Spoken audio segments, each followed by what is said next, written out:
Assalamualaikum warahmatullahi wabarakatuh. Teman-teman semuanya, masih betahkah di rumah? Iya, pasti kita betah karena kita sedang berlimpah kasih sayang perhatian dari orang-orang yang kita cintai. Ayah, bunda, kakek, nenek, dan siapa saja. Nah, seperti biasanya kakak akan berikan sebuah tambahan hadiah berupa sebuah dongeng untuk menemani belajar kalian di rumah ya. Kali ini ceritanya berjudul Pahlawan di Garis Depan. Ceritanya nih dimulai dari sebuah kota. Kota yang dalam keadaan mencekam. Kenapa? Terjadi peristiwa yang luar biasa. Kejadian luar biasa ini akibat pandemi corona, wabah virus yang berbahaya. Raungan ambulan,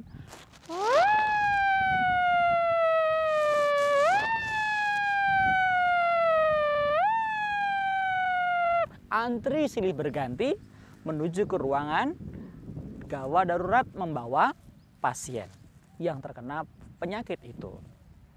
Ada yang menggunakan helikopter di pedalaman-pedalaman,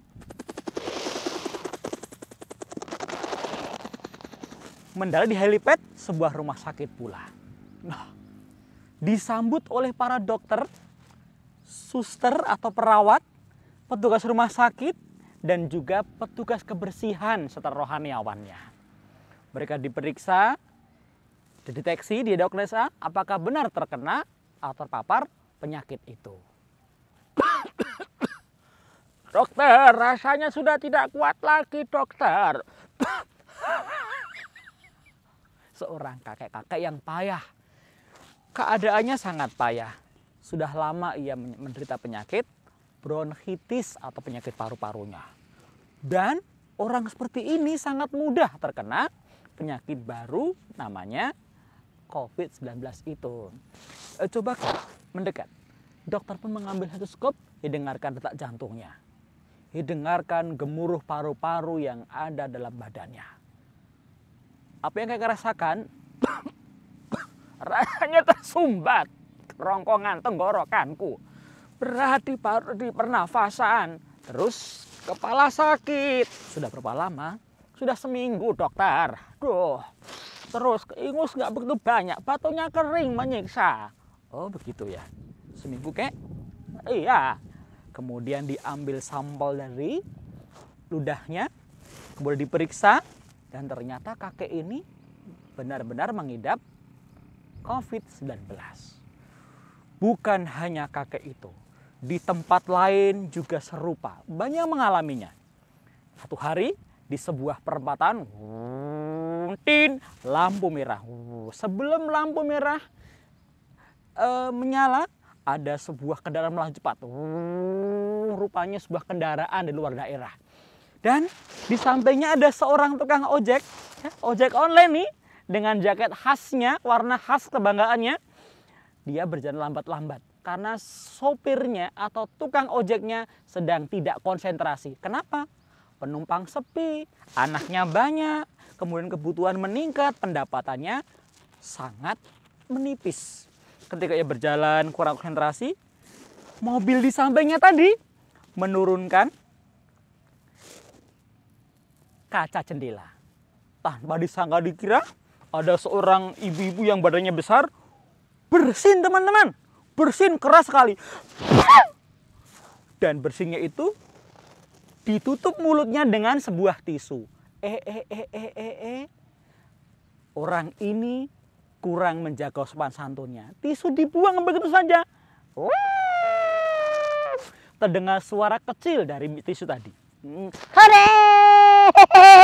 Aku terbang! Ayo kita menyebar!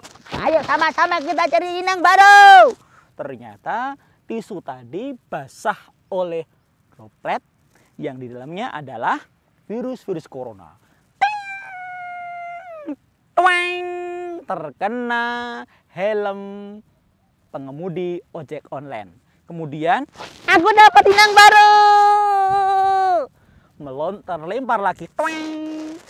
terkena tangan seorang pengemudi becak motor yang juga sedang kebingungan. Kemudian terpental lagi sampai di trotoar jalan. Diinjak oleh seorang anak yang sekolah, pengemis, pengamen yang melintasi kawasan itu. Nah, rupanya hari itu satu tisu membawa jutaan virus yang menular ke pengojek online, tukang becak motor, anak-anak yang lewat, pedagang asongan, dan hari berikutnya para dokter, para suster, para petugas kesehatan, perawat, atau petugas rumah sakit mendapatkan jumlah pasien yang semakin banyak. Dan karena tidak terpenuhi jumlah alat pelindungan diri, banyak di antara mereka yang terkena. Petugas kesehatan jadi nggak sehat. Kenapa? Karena tertular oleh pasien yang datang bersama-sama. Dan banyak di antara mereka meninggal atau sakit. Ada yang sembuh dan ada yang tidak sembuh. Sayangnya di antara kita masih ada masyarakat yang menolak ketika mereka pulang bekerja karena khawatir tertular. Atau bahkan ketika meninggal mereka dikhawatirkan masih membawa virus-virus itu menyebar ke masyarakatnya. Sebuah pendapat, anggapan yang tidak didasarkan ilmu sama sekali. Tetapi para dokter ini dan para stafnya berjuang di garis depan sebagai pahlawan. Pantang menyerah. Siapkan diri mereka jiwa dan raga. Meninggalkan keluarga dan kesenangan. Demi apa? Menyelamatkan kita semua. Ternyata pahlawan bukan hanya angkat senjata, menumpas pemberontak, tapi juga menyelamatkan jiwa-jiwa masyarakat yang sedang terancam oleh virus corona di antaranya.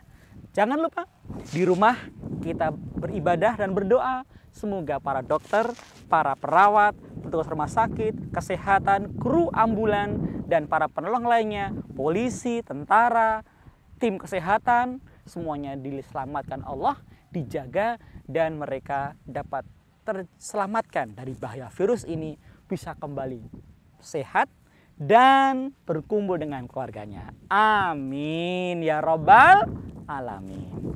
Semoga ada manfaatnya ya. Assalamualaikum warahmatullahi wabarakatuh. Neng omah wae yo nganti tekan ilang virusé.